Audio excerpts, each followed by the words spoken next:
Lucy, that's amazing. That's some lovely ideas. And you're quite right, telling a story the whole time rather than just endless, or death by PowerPoint and things like that. One of the problems that I've found to come across in various areas of business is that when things like appraisals and those things are now demanded by the regulators of the business, they've almost sort of put it in as part of it. How do you try and break through this? Well, it's very interesting. I was with an organisation last week who were going through exactly the same thing, and their assessments as an organisation are based on their regulator. They want to see appraisals. And the fact is that appraisals just don't work. Right? There is absolutely no evidence to suggest that they improve productivity, performance and motivation one iota. Managers hate them, people hate them, employees hate them, and HR hate them because they end up having to police them. I think what you try and do is you look at the component parts of an appraisal and you say, what is it that we're trying to achieve? So we're trying to make sure that everybody knows what they should be doing. Well, do you need to write that down? And the idea that actually you have to write it down at the start of the year and it doesn't change. You know, I've seen managers that have come appraisal season are saying to me, oh, bloody hell, what objectives did I set them all? You know, and coming out with 85 objectives, none of which seem relevant 12 months down the line. So actually setting team objectives and talking about those objectives in a team meeting. We typically operate as teams, not as individuals. The second aspect then, and I think Jazz will talk about this later on, is actually one of the best ways of feedback is not sitting somebody down and doing this parent-child piece, because immediately you're setting up a dynamic where you get slightly sulky behaviour. People have told me, the neuroscientists again have said, that the words, can I give you some feedback, has exactly the same reaction in the brain as someone coming up behind you at night wearing a hoodie.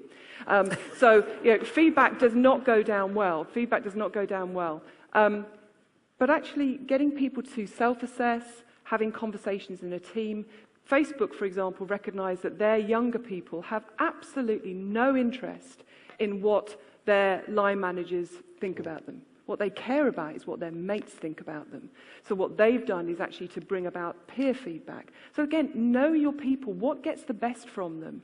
And finally, ratings. Ratings, what is that about? Unless it's driving a bonus, what is the reason for doing them? Would you do that with your kids? Get them in a line. You're a 1, you're a 3, and you're a 5. There, off you go. Don't you feel better? You know. That's easy. Mine's a pain.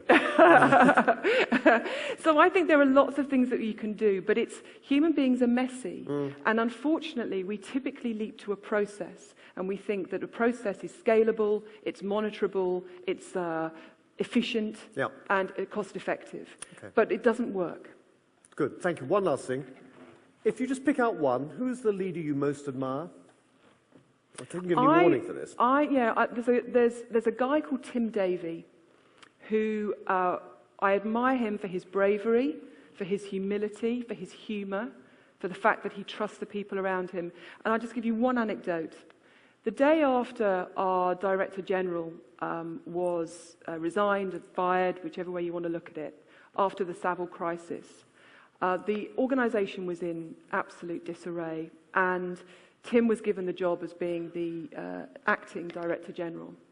A fairly thankless task, as you might imagine, given where the organisation was. And the first thing he did on that Monday morning was that he went down to the newsroom. Now, you know the newsroom at the BBC. People would rather go to Gaza and Kabul than go into the newsroom at the BBC. This is not a happy place.